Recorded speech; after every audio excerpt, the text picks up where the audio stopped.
धन का कोई महत्व नहीं है, शांति ही परमम सुखम।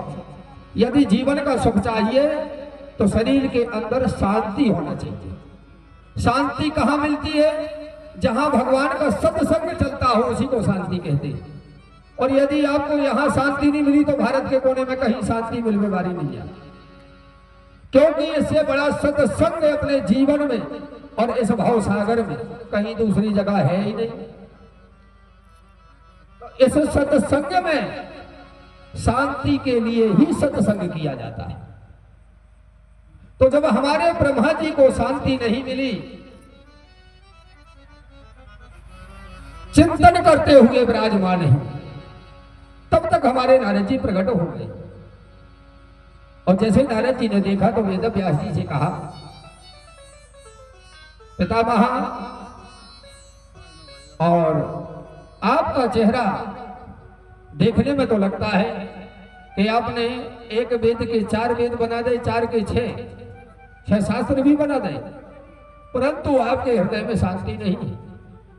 और यही हमारे वेद व्यास जी ने नारद जी से कहा कि वास्तव में नारद एक वेद के 4 विभाजन किया और 4 के अलावा 6 शास्त्र भी बना दे, फिर भी शांति नहीं। तब हमारे नारद जी ने कहा कि यदि ये सेवक थोड़ी सी बात आपसे कहे, क्योंकि संत परमात्मा का सेवक ही होता है, यदि थोड़ी सी बात हम कहें जिसमें आपको हो सकता है कि शांति मिल जाए। आपने 4 वेद बना दिए, 6 शास्त्र बना दिए, परंतु आपने अभी कृष्ण चरित्र नहीं बनाया। कृष्ण चरित्र का लेखन नहीं किया। जब तक कृष्ण चरित्र नहीं बनाओगे तब तक आपके हृदय में शांति प्राप्त होने वाली नहीं। और उसी नारद जी के कहे अनुसार और हमारे वेद व्यास जी ने तुरंत ही ये जो श्रीमद् भागवत कथा महापुराण रखी है, किसके कहने से? वैसे तो नारद जी ने कहा कि पितामह, मैं तो दासी पुत्र हूं। कौन हूं? मैं दासी पुत्र हूं और ब्रह्मा जी का भी पुत्र हूं। तो दासी पुत्र कैसे हुए?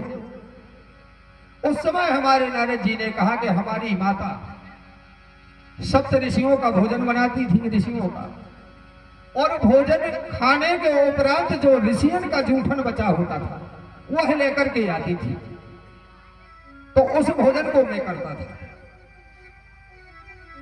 इसलिए मेरा नाम है दासी पुत्र। और यह सत्य है। मैंने जो अभी सत्य के विषय में कहा है कि किसी सच्चे साधु का जूठा प्रसाद यदि मिल जाए, सच्चे साधु के चरण अपने घर में पड़ जाएं, सच्चे साधु से मुलाकात हो जाए, सच्चे साधु के दर्शन हो जाए, तो दर्शन मात्र से ही मोक्ष की गति प्राप्त हो जाती है। बोलिए वृंदावन बिहारी लाल की जय। तो आज नारद के कहे अनुसार और हमारे वेद व्यास जी ने श्रीमद् भागवत महापुराण का आयोजन किया।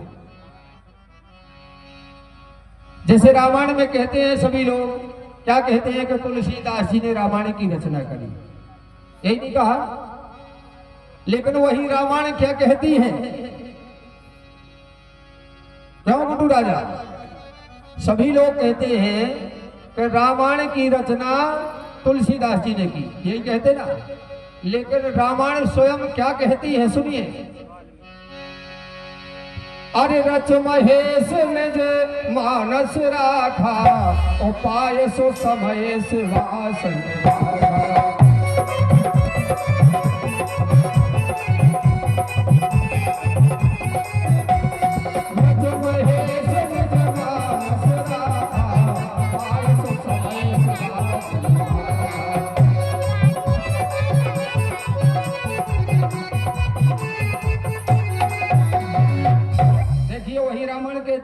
रच महेश निज मानस राखा।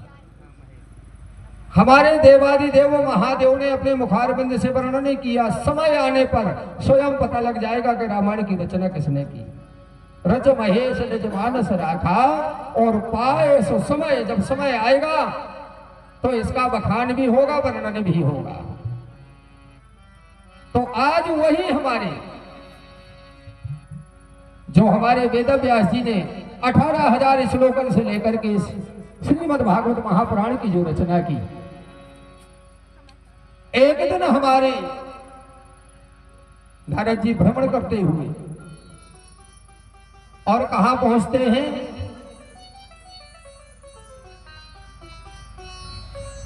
माता पार्वती के पास, सती के पास पहुंचते हैं। कौन पहुंचते हैं? नारद जी। और जब नारद जी पहुंचे